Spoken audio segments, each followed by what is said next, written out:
आज के इस टॉपिक में मुझे अपने तमाम टेक्नीशियंस भाइयों से भी बात करनी है। तो टेक्नीशियंस भाई, जिन किसी ने भी वाटर डिस्पेंसर रिपेयर किए कभी भी, तो हो सकता है कभी इस तरीके के फॉल्ट्स आप लोगों को भी आए हो, तो लाजमी कमेंट में डिस्कस कीजिएगा किस किस को ऐसा फॉल्ट आया है। अच्छा, हमारे पास कंप्लेन आती है वाटर डिस्पेंसर जो है वो कूलिंग नहीं करता।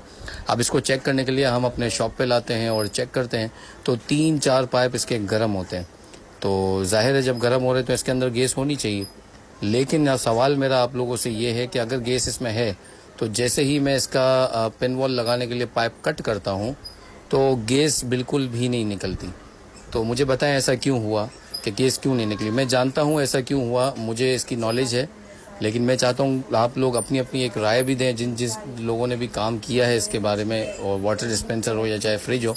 तो जब हम इसको इस तरीके से चेक करते हैं, पाइप गर्म होते हैं, और जब हम इसको दोबारा चेक करते हैं लाइन तोड़ के, तो उसमें गैस बिल्कुल नहीं निकलती। तो इसके पीछे क्या रीज़न है, आप लोगों ने कमेंट में बताना है। ये वाटर डिस्पेंसर आप लोगों के सामने है और ये बिल्कुल क्लियर आपको दिखा रहा हूँ, ये बिल्कुल साफ़ है और लीकेज भी कहीं से नज़र नहीं आ रहा फ़िलहाल। जल्दी बताएं।